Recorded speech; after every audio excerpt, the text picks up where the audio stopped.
O Artefato hoje vai falar sobre cinema espanhol. Vamos ver um panorama sobre esta arte, relembrando os principais períodos e diretores que se destacaram. Um movimento artístico que atravessou a Guerra Civil e a ditadura espanhola. Aceite este convite para entrar no mundo do cinema espanhol, de muitas cores quentes, embalado por trilhas latinas e de muita sensualidade nas produções. Vamos conhecer esta arte feita por grandes nomes, como Luis Buñuel, Carlos Saura e Pedro Almodóvar. Com la frente marchita, la nieve del tiempo platearon mi cielo. Sentí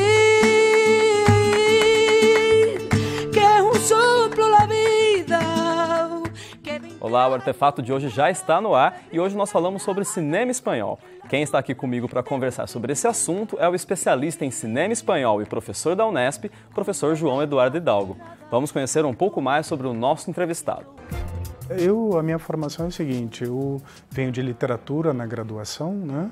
Mas eu sempre gostei bastante de cinema e por ter feito graduação em língua espanhola, eu acabei indo, e por ser neto de espanhóis, né? Eu acabei indo para o cinema espanhol. Achei que poderia ser um assunto interessante de fazer pesquisa, né? Eu acabei escolhendo o Almodóvar por ser o que, apesar de tudo, ainda chegava a obra aqui no Brasil, né? Eu acabei fazendo o doutorado pela ECA, pela Escola de Comunicações e Artes, e o período de pesquisa eu fiquei em Madrid, fiquei na Complutense. Tive sorte de ter sido convidado pelo catedrático de cinema espanhol, que é Emílio García Fernandes. E diferente do Brasil, na Espanha, em Madrid, os diretores eles circulam muito pela cidade, né? O próprio Almodóvar, eu fiquei um tempo colaborando na LDC, né?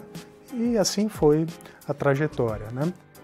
Hidalgo, muito obrigado por ter aceitado o nosso convite e estar aqui no Artefato com a gente hoje. Obrigado pela oportunidade, porque eu acredito que, como na Espanha o cinema brasileiro é pouco conhecido, aqui no Brasil também o cinema espanhol é pouco conhecido, né? E é sempre interessante falar sobre o assunto e sobre os principais diretores dessa modalidade, né? Dessa especificidade do cinema, o cinema espanhol. Hidalgo, e para a gente começar a fazer a trajetória histórica do cinema espanhol, vamos começar do nascimento do cinema, né? O cinema ele foi criado na França no final do século XIX pelos irmãos Lumière e a França já está ali coladinha com a Espanha. Demorou muito tempo para que ele atravessasse a fronteira e começasse a ser realizado em solo espanhol? Não. Já em 1800, o cinema nasce em 1895, né? E na Espanha ele é dado como nascimento em 1896, um ano só após a criação pelos irmãos Lumière. Bem rápido. É dado como uma possível, né, criação do Fructuoso Gelabert, um diretor de Barcelona, que ele teria feito Rinhas em um Café, Briga num Café, e teria sido projetado aí no centro de Madrid, numa rua, tem até o endereço, né, como tem lá em Paris. Nesta primeira etapa do cinema espanhol, Hidalgo, um nome que se destacou bastante foi o nome do Luis Buñuel, que ele é espanhol, mas ele acabou produzindo bastante na França. O que você falaria do cinema do Buñuel? O que você ressaltaria? Tá, olha, o Buñuel, ele começou a fazer cinema, ele estudou em Paris, em Madrid, né, na famosa residência onde estavam, imagina, né, o Salvador Dalí e o Federico García Lorca, e ele acabou depois tendo uma ligação com o grupo surrealista de Paris. E indo para Paris, ele teve contato com a nova linguagem e começou a produzir coisas, né? A primeira produção dele é o Cão Andaluz, que é de 29, né? Então ele faz... É um filme muito experimental, se formos falar, né, do Sim, Cão Andaluz. É bastante surrealista, né?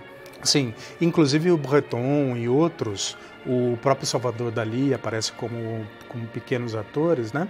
E ele fez o filme, foi o primeiro filme que ele fez, e o cinema foi apedrejado, eles rasgaram as telas. Ele produz alguma coisa, ele não chega a dirigir durante a Guerra Civil Espanhola, que é a partir de 36, né? Só que quando o Franco assumiu o poder, ele foge da Espanha. Da Espanha. Vai ficar na França algum tempo, mas acaba indo para o México, para os Estados Unidos e para o México. O Cão Andaluz, o Hidalgo, ele tem bastante destaque por causa da pegada surrealista que é dada ao filme. É uma marca que continua no cinema do Buñuel ao longo da filmografia dele? Olha, sempre que se fala em Buñuel, fala-se muito cinema surrealista. é uma marca, eu acho que desse filme. Depois ele continua com elementos surrealistas, né, com um certo gosto pela narrativa, pela experimentação, mas ele acaba, por exemplo, O Anjo Exterminador é uma narrativa absolutamente normal, com começo, meio e fim, né? Tem algumas cenas que se repetem, alguns personagens, por exemplo, estou falando do Anjo Exterminador. Tem uma hora que nós entramos na cozinha da mansão e embaixo da mesa tem carneiros, né? E a mulher fala, eu ainda não dei de alimentar para os carneiros. Então, não é comum que numa casa milionária que tenha carneiros embaixo da mesa da cozinha. São ideias surrealistas, mas não dá, eu acho que às vezes classifica-se como cinema surrealista. Não bem isso, né? Acho que ele está acima disso, o Buñuel. Ele tem um estilo que tem muito do surrealismo, mas ele cria uma marca autoral, né? Sim. Quais outros filmes do Buñuel você indicaria? Olha, acho que os principais são O Veridiano é um importante, foi proibido, é de 61. O Buñuel foi convidado para voltar a fazer filmes na Espanha, né? Dentro do período forte do franquismo. Ele fez esse filme e a Igreja Católica achou muito ofensivo. O filme foi proibido, os negativos foram queimados e ele só existe hoje em dia, nós só podemos vê-lo porque o produtor mexicano tinha uma cópia fora da Espanha. Da fase intermediária, da fase já assim autoral dele, eu indicaria Tristana, que é feito, apesar de ter a atriz ser a Catherine Deneuve, é com Fernando Rey, que é um dos grandes atores que trabalham com ele. E eu acho que O Discreto Charme da Burguesia tem que ser lembrado sempre, que ele ganhou o Oscar de melhor filme estrangeiro em 74, né? E é um filme que fala muito de toda a obra do Buñuel, que ele faz o filme dentro do filme, dentro do filme, dentro do filme, né? São sonhos. Sim. São sonhos, né? Seriam pequenos sonhos que os personagens querem contar, mesmo o outro não querendo ouvir, eles querem contar, e esses sonhos falam de outras histórias. E tem uma cena que eu acho que foi editada também no DVD que eu tenho aqui no Brasil, tem uma cena que se repete no começo, no meio e no final do filme, os personagens todos andando numa estrada, andando a esmo, né? Fica parecendo que também nós temos um outro mega sonhador, que aí seria o narrador, que seria o papel do Buñuel. Então esses filmes acho que são os mais importantes da obra do Buñuel. Nós vamos agora para um rápido intervalo e na volta nós falamos sobre o cinema que contestava a ditadura militar na Espanha.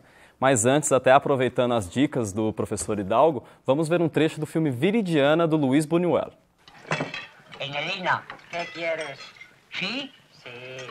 Enelina nos va a sacar un retrato a todos como recuerdo. ¿Y con qué máquina? Con una que me regalaron mis papás. Con él se ha hecho. Yo te empujaron, pero siempre está Si no os estáis quietos, no os retrato. Y cuando yo diga alto, que nadie se mueva. Vamos, a prisa. A prisa. A ver que subiera. Señora Mayo, ese sombrero no plata. Vamos, despierte. Tu refugio, recógete esa greña, mujer, que no se te ve la cara. Adivina, adivinanza. ¿Cuál es la de que pone en la granja? La gallina. ¡Vamos, estaros quietos!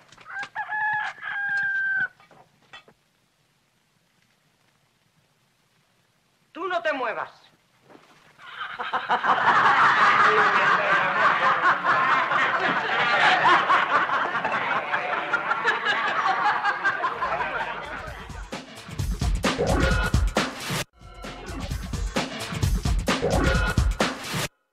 Estamos de volta com o Artefato e hoje nós recebemos aqui no nosso estúdio o professor João Eduardo Hidalgo. Ele é professor na Unesp e especialista em cinema espanhol.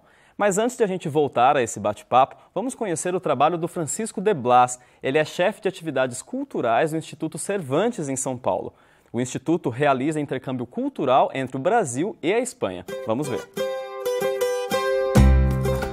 O objetivo do Instituto Cervantes é o ensino da língua espanhola, assim como a divulgação cultural da cultura feita em espanhol, tanto na Espanha como nos outros países onde se fala espanhol. A difusão do cinema espanhol é, sim, um dos objetivos fundamentais do Instituto, sobretudo porque a cinematografia espanhola é facilmente reconhecível no mundo todo e ajuda muito a introduzir outras formas de cultura, outras expressões culturais que, após conhecer o cinema, fazem parte do acervo da pessoa. O que a gente está trabalhando mais é um ciclo que a gente fala de cine em construção. Este é um programa que o Instituto Cervantes desenvolve junto com o Festival de Cinema de San Sebastián, lá na Espanha. E o Festival de San Sebastián anualmente abre um edital para aqueles projetos cinematográficos dos países hispanoparlantes que não têm investimento suficiente para acabar, mas são projetos interessantes. O festival procura financiação para levar os projetos a fim e depois o Instituto Cervantes espalha eles pelo mundo todo. A minha geração, nos anos 80, encontrou um cinema que falava direitinho aos problemas e situações próprios da gente, e a partir de aí, cinema virou amigo. Cinema virou uma parte muito mais ativa da vida cultural dos espanhóis do que literatura, por exemplo. Hidalgo, no bloco anterior a gente conversou bastante sobre o cinema do Luis Buñuel, sobre o nascimento do cinema espanhol. Vamos focar um pouquinho nesse bloco no trabalho que tinha de cinema na época da ditadura militar na Espanha. Certo. A Espanha ela passou por um período bem complicado, né, de guerra civil, em que depois foi implantada uma ditadura que durou mais de 40 anos no país, ou seja, um período bastante turbulento. Sim, Como que esse período influenciou o cinema que era produzido na época? Olha, o grande representante, acho que dessa época do cinema feito sob o jugo do franquismo, né, é o Carlos Saura. O Saura, ele começa a produzir na década de 50, ele faz o primeiro longa-metragem, ele tinha feito outros curtas-metragens, ele faz Los Golfos, que seria os trombadinhas, alguma coisa assim, sobre esses meninos que vivem assaltando dentro de Madrid. E é um diálogo muito grande com o neorrealismo, que ele mostra a pobreza, a miséria da população espanhola, né? E claro que ele teve muitos problemas com a censura. Ele foi liberado, mas com muitos cortes, né? E o Saura teve muitos problemas com a censura durante a vida toda, porque ele fez muitos filmes em que ele criava metáforas para falar da sociedade espanhola, falar o que não se podia falar abertamente.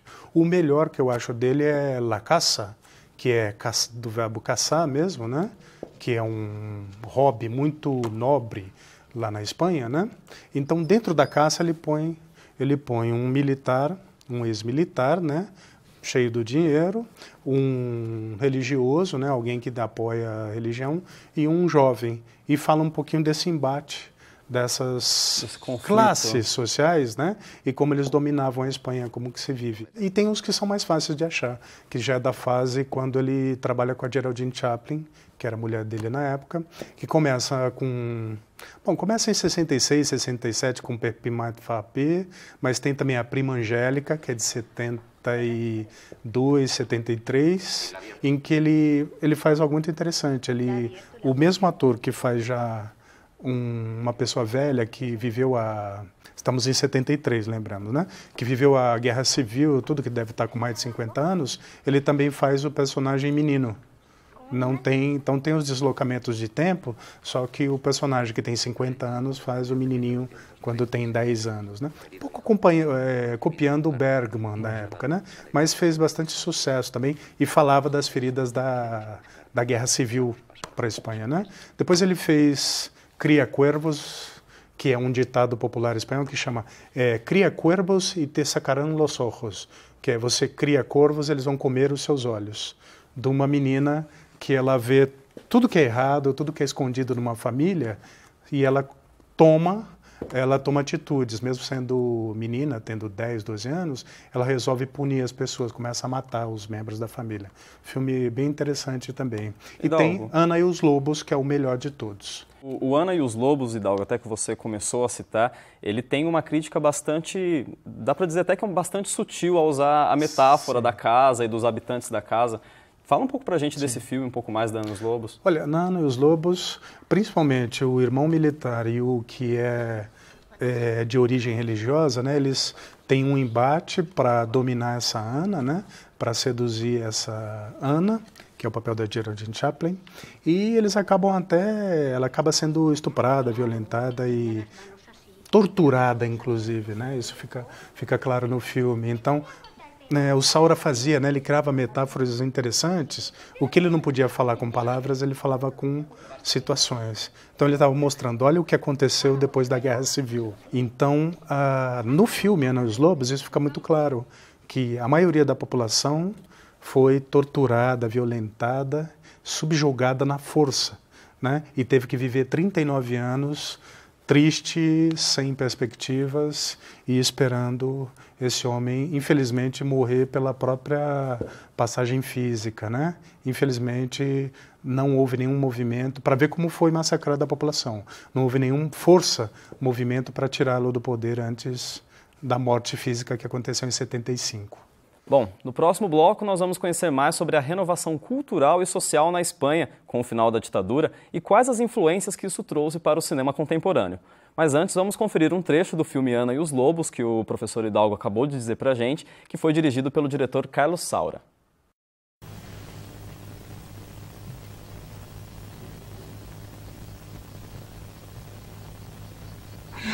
Es que no puedo. No sé, no me sale. No siento nada, nada.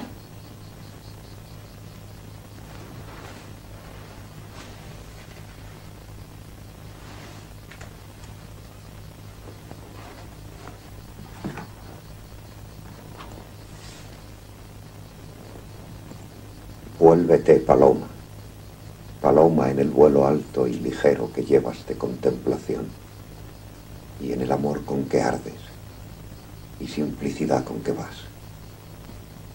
Vuélvete de ese vuelo alto en que pretendes llegar a poseerme de veras, que aún no es llegado ese tiempo de tan alto conocimiento, y acomódate a este más bajo que yo ahora te comunico.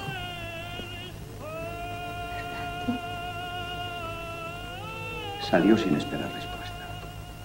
La muchacha aplacó su ira y sintió una congoja extraña azotando su pecho. ¿Qué le ocurría? ¿Por qué ella no guardaba rencor a aquel hombre?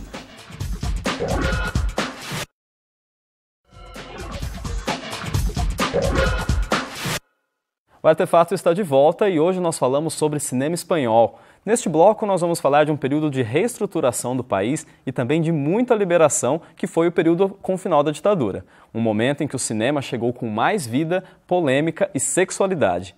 Para conversar sobre isso, nós estamos aqui com o professor João Eduardo Hidalgo, que é professor da Unesp e especialista em cinema espanhol. Hidalgo, depois de tanto tempo de ditadura, de quase 40 anos de censura, sem poder falar o que as pessoas queriam, é normal que o cinema espanhol caminhasse para um lado de tanta liberação como acabou acontecendo? Sim, já existiam alguns filmes que pulavam um pouquinho a censura, né? Mas com a morte do Franco em 75, acontece uma liberação, né, dos costumes e das coisas, mais por uma confusão do que aconteceu depois, de saberem quem ia mandar em quem, que tem um período de muita liberdade, né? Eu colocaria isso entre 75, 76 até 91. Em 91 a coisa muda um pouco. Nossa, um volta período bem longo. A ser bastante, né? E nesse período, para sorte dele, surge no cinema comercial, porque ele já fazia curtas-metragens, o Pedro Almodóvar, né? Que hoje em dia todo mundo sabe quem representa o cinema espanhol, né? Ele nasce dentro de um movimento de renovação que é chamado La Movida espanhola, né? De mover-se mesmo, de movimentar-se pela capital, mas, apesar do que se fala, ela não aconteceu só em Madrid. Ela aconteceu em Barcelona, Madrid, Vigo, Granada, algumas outras cidades, sempre em cidades grandes, né? Foi assim, o povo que estava até agora não podia fazer nada, eles quiseram se manifestar, fazer música diferente, obras de artes plásticas e cinema, inclusive. E nesse renascer cultural surge a figura do Pedro Almodóvar, né? Em 1980, ele lança Pepe, Lucy Bone e Outras Chicas del Montón, muito ligado ao pop art, lembra muito o tropicalismo aqui no Brasil também, né? Então são histórias um pouco nonsense, com personagens mais nonsense ainda, mas falando de uma liberdade e falando um pouco de política. E depois ele faz alguns filmes, alguns irrelevantes, alguns interessantes, mas até 1984, quando ele faz Que he hecho yo para merecer esto, que é O que eu fiz para merecer isto, que é um filme quase neorrealista, né? Ele dialoga com o neorrealismo. A Carmen Maura faz uma dona de casa oprimida, e o Almodóvar, eu sempre lembro, ele é muito irônico na escolha dos nomes, né? Essa dona de casa, que é a Carmen Maura, ela mora num apartamento de 40 metros quadrados, com um marido que a oprime, né? Não tendo dinheiro para nada, e o nome dela é Glória, né? E ela é amiga de uma prostituta, e a prostituta chama-se Cristal. Então é muito interessante. Desse filme em diante, eu acho que o Almodóvar é muito autoral. Falando desse cinema autoral do Almodóvar, Hidalgo, o que você indicaria que são essas marcas autorais do Almodóvar? O que não falta num filme do Almodóvar? Nos bons filmes não faltam assim referências ao próprio cinema, ao cinema mundial, né? Personagens que existem dentro do cinema, ele recorta esse personagem, traz para a realidade espanhola e põe dentro de uma realidade que até um pequeno grupo dele vivia, né? Nas melhores obras, para conhecer essa fase, acho que a carreira de uma maneira geral do Almodóvar, eu indicaria O que eu fiz para merecer isto, que já saiu em DVD no Brasil, saiu neste ano. Acho que o Tudo sobre Minha Mãe, com o qual ele ganhou o Oscar em 99. Fale com ela, que como roteiro é maravilhoso. Né? Depois daí eu teria um pouco de problema. Eu indicaria Voltar, né? Volver também seria interessante. Acho que a última obra do Almodóvar, depois de Volver, com Abraços Partidos, ele já está um pouco repetitivo, pouco criativo, né? Então, ele é um diretor fundamental, importante, porque ele marca assim, ele traz um tipo de figura ou de personagem e de situação que não aparecia no cinema até então. E para a gente não centrar o cinema contemporâneo espanhol só no Almodóvar, quem mais você indicaria como cineastas espanhóis de relevância? A gente teve bastante filme espanhol concorrendo ao Oscar, indicado ao Oscar, então quem que você indicaria, Hidalgo? Olha, os jovens... Vamos por assim por idade, né? O Almodóvar tem 63 anos. Eu colocaria mais jovem que ele, mas não tão jovem, o Fernando Trueba, que deve ter 50 e alguma coisa hoje, que ganhou o Oscar em 93 com Belle Époque, né? Um filme onde está a Vitória Abril, muita gente. Dos mais jovens, que tem aí 40 e algo, colocaria o Amenábar, né? O Alejandro Amenábar, diretor do Mar Adentro, que fez Mar Adentro, né? Que não é muito característico da obra dele, né? Ele fez Morte ao Vivo, ele fez a primeira versão do que seria o Vanilla Sky, que vocês devem ter visto. Abre los Ojos. Abre los Ojos, que a Penélope Cruz é interessante, ela faz o mesmo personagem no Abre los Ojos espanhol e no Vanilla Sky. E dos mais jovens mesmo, que tem aí perto de 40, acho que o Nacho Villalongo, que é também um cineasta bastante interessante, que ele tem, acho que saiu no Brasil, Cronocrímenes. E para a gente ilustrar, você que ficou com vontade de conferir esses filmes, você fica agora com um trecho do filme Tudo sobre Minha Mãe, do Pedro Almodóvar, que marcou bastante essa fase moderna do cinema espanhol. Sempre fui excesiva. E estou muito cansada. Manuela, me estou muriendo.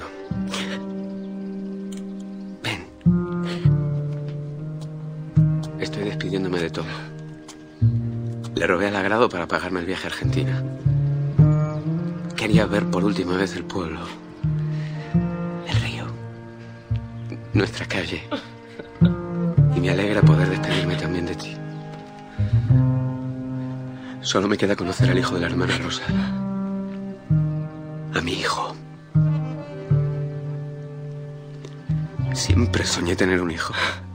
Tú lo sabes. Cuando me fui de Barcelona iba embarazada de ti. Hidalgo, acho que a gente ainda poderia ficar aqui muito tempo falando sobre cinema espanhol, mas infelizmente o nosso tempo já está terminando. Então eu queria muito agradecer a sua presença aqui e já deixar o convite feito para você retornar e a gente falar mais sobre cinema espanhol e sobre esses cineastas numa outra oportunidade. Perfeito, eu agradeço e gostaria só de dar uma dica. Quem gosta de cinema espanhol, é só colocar meu nome e vai aparecer pelo menos 3 a 4 artigos que saíram na revista Poéticas Visuais ou em outras revistas que falam da La Movida, do começo do cinema espanhol, da obra do Pedro Almodóvar, né? E são artigos que estão abertos na internet, pode baixar e fazer leituras aí. Bom, lembrando que o Artefato também é feito com a sua participação. Envie sugestões, comentários e perguntas pela nossa página no Facebook, pelo Twitter e também acessando o nosso portal. Muito obrigado pela sua companhia e até o próximo programa. Tengo miedo del encuentro con el pasado que vuelve a enfrentarse con mi vida. Esta canción se la enseñó la abuela a tu madre a presentarla al casting de niñas cantantes. Tengo miedo de la noche que poblada de recuerdos encadenan mi soñar. Pero el viajero que huye tarde o temprano detiene su andar. Y aunque el olvido que todo lo destruye haya matado mi vieja ilusión, guardo escondida y una esperanza humilde que es toda la fortuna de mi corazón. Volver